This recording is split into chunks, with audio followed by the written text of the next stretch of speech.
Hello, my name is Ron Mark Thomson. I'm the founder and director of the Bronx Art and Fun Hub. It is summer 2020 and the whole world is still battling the coronavirus crisis. So, as many other organizations did, we moved our programs we used to hold physically in 2019 in the Bronx in New York City instead to the internet in 2020.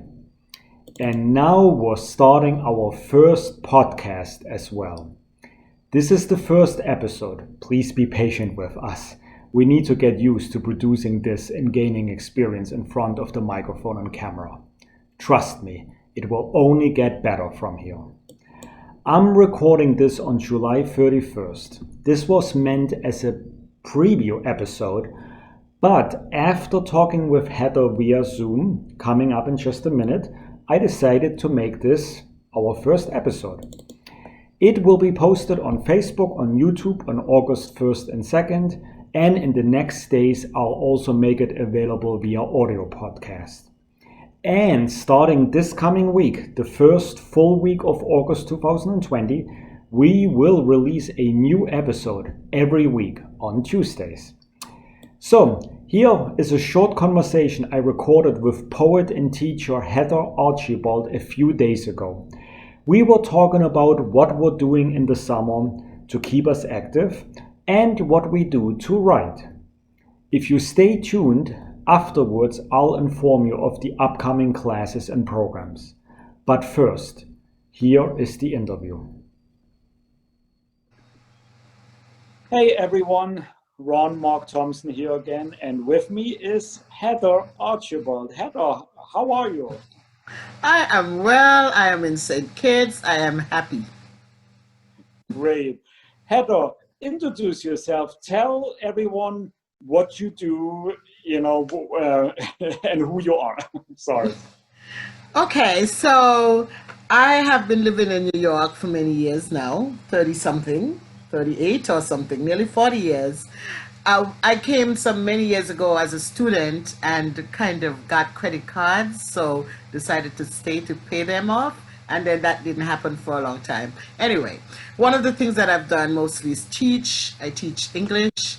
I also am a poet, and I have published a book of poems recently. That's like 4 years ago, actually, so it's time for a new one. I also have had the wonderful opportunity to work as a curator for Open Expression in Harlem, which was started by Monica Hand in 2012 when her first book came out, which is Me and Nina. And then after she left to pursue her doctorate degree, Cece Falls picked it up, and I am happy to be the one, I guess, designated to carry it on. Until recently, when we've now formed the committee, and so I guess I must be chairing that committee that will see that it goes forward, because, it's good to have, some way of keeping it when you can't find somebody who wants to pick it up. Yeah, that's true. So this Sunday, August 2nd at 5 p.m. Eastern Time, we're going to meet for our second online salon and open mic, open expression in Harlem. But even though we used to meet in Harlem, now it is online. So anyone in the world can join us. And yes, but we're still rooted in the spirit of Harlem. That is correct. Yes. So Heather, so you mentioned you were in St. Kitts. I am in New York City, so we are thousands of miles away, but like everyone else, we are all affected by the current pandemic. It is summer 2020. I can tell you what I've been doing, besides the work for Bronx Art and Fun Hub and for Open Expression. I try to keep optimistic. I try to stay happy. I go to online poetry workshops, writing groups, and I try to take walks not every day, maybe every other day, but I try to go out in the fresh air, try to, walk around in the park in the Bronx whenever I can. You sound very happy. What do you do to keep your, to spirit alive and, to keep a regular routine? Well, what is it you do in St. Kitts? Well, so when you're in St. Kitts, you don't think it's summer because it's always summer. And people don't say it's summer here. I mean, we say it's the August holidays or the school holidays or such, So pretty much, I feel like I'm on vacation because I'm not teaching at the moment. And so I do what I used to do when I was growing up here, which is go to the sea as often as I can. That was our theater, that was our playground, that was our everything when we were young, because we didn't have a lot of the things that children now have to keep them from getting bored. In fact, I never even knew the word bored when I was growing up. So I've pretty much fallen back into that. One of the things that I started to do when we had the lockdown and they would release us for a couple hours some days, is I would go to the park and I would feed the birds. Now, if that is not a bona fide old people thing to do, I don't know what is. But it gave me so much joy to watch those pigeons come around and almost beat up one another for scraps of bread. They're like people, those things. But it was fun to do. I haven't done it recently because now I have a car, so I go further away, go to the sea. But yes, that's what I do. But I found it very relaxing to sit in the square and read. I do a lot of reading. I'm doing a lot of reading. And I'm writing some poetry on occasion when the spirit hits me. I'm not one of those get up every day, you gotta write a poem people. I write it as it comes to me. And nothing's wrong with the get up and write a poem every day people. Those are the people who are going to win prizes and who are going to have a lot of books. And I'm just happy to be what I am, an ordinary, once in a while write a poem person. I like that. Yes, you're right, because there are writers that, every day they challenge himself and write something. But if you don't, that's okay too. Yeah, I tried that, and I knew that wasn't for me. I can't even keep a journal every day. I tell my students, I usually recommend it because I think it's a good way to get things on paper, to get the fluency going. But I always tell them, I'm telling you to write every day, but I don't. I write on occasion. I write when I have something pressing to write about. So. Well, you have written great poems, lady. You did mention the town square and the pigeons, and in a near future episode of this podcast here, we're going to hear one of your the poem that you wrote. I heard you perform it in other open mics before. And also, let me remind our fans here that we hosted a poetry workshop back in June, like a little less than a month ago, where you taught students, including myself, and other writers, how to write haibun and haiku. And this workshop was so popular that all the students that came, they wanted a part 2. So we're going to do the follow-up class. I'll put that, in the information on the social media as well. So you're not going to get rid of us. We're going to get to see you a lot more in the next few weeks. The thing about teaching, I find, is that I think I'm a teacher because I like to learn. And so I just was so taken away by that course that I did some years ago with, I'm sorry, I'm blanking on her name. It's right on the tip of my tongue.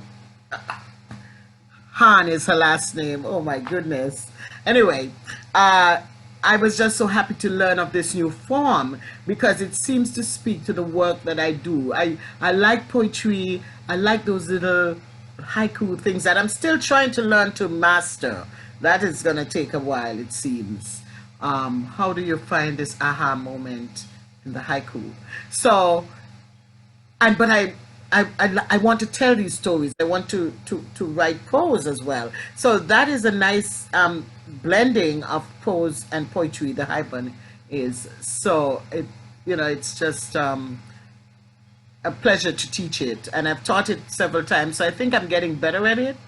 And the last time I taught it, I just felt there was so much more to do in that, we didn't have enough time. We had 2.5 hours we took, but we needed more time. So it would be nice to hear what people have been writing. One thing I do write every day, I think, even if I don't put it down on paper is every day I think about haiku. I'm reading a book by Maurice Condé, a Guadeloupean writer, and I'm reading this wonderful book called The Tree of Life. And she writes this beautiful prose. And so I take them and I make little haikus from them. I say it's her work because I take the words from different parts of the book and just blend them together. So I'm in this thing of looking for the haiku in everything, you know. So I'm just saying that is part of my preparation for part 2. This is very fun. You know what? I love that because we're getting so much more information. You know, I invited you for just a quick, 2-3 minute, interview here, but you're already giving us a lot more. I appreciate you, and we're gonna hear a lot more from you in the next few weeks.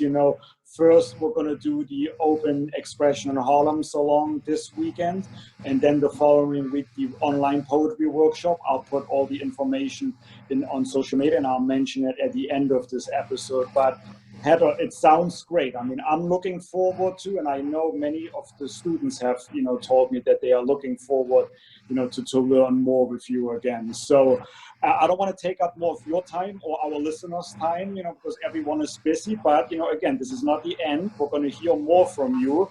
So, Heather, so stay safe, stay healthy. And I just heard in my earpiece here that, what was the name of the writer that you mentioned? Kamika Han. Kamika Han. She has written many, many books of collections of poetry, and ran a course through the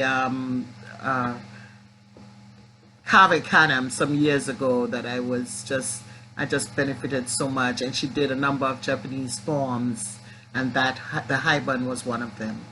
And that one I've taken to my heart. and try to teach people about it. Yes. Well, we're looking forward to that. So everyone, I'll mention it at the end of this episode again. And, I'll put all the information in the social media. And Heather, we're going to see more of you. For now, thank you so much for joining us here today. And until next time, stay safe. Thank you, you too. And I miss New York, even though I love St. Kitts.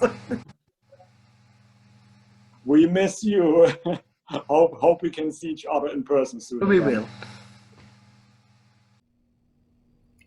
Thank you so much, Heather. This was great.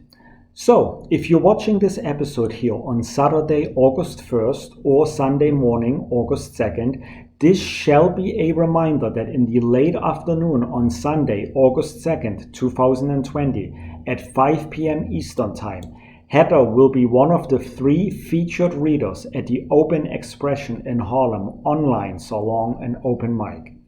MTK and Robert Gibbons will feature as well. I'll be the co-host together with Aliyah Matam.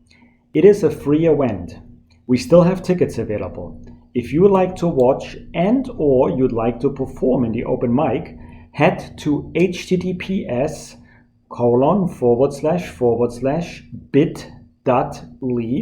which is bit.ly/salon August, which is one word, SALONAUGUST. When you head to this bit.ly URL in Eventbrite, you can then register and receive your free Zoom link. Now, back to the Bronx Art and Fun Hub. This month, August 2020, is our transition month. Yay! Until now, we hosted 1 to maximum 2 events each month, including the co-productions we did with Art in the Basin. Just a few days ago, on Thursday, July 30th, we started our first regular weekly program, which was an arts and crafts workshop with Arlene Santiago.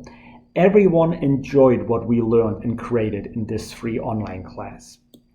We will now continue to offer free programs on each Thursday evening each week. Yes, you heard correctly, weekly, on Thursdays. It will be a mix of entertainment, some classes, poetry readings, acting and performance honing meetups, maybe some open mics, etc.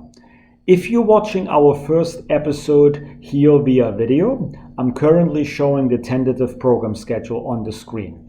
If you're listening via audio instead, no worries. Everything will be posted on our social media by Monday, August 3rd. So, if you're on Facebook, like our page, Bronx Art and Fun Hub. If you're on Instagram or Twitter, follow us via the handle @BxAFH, which is our organization's acronym.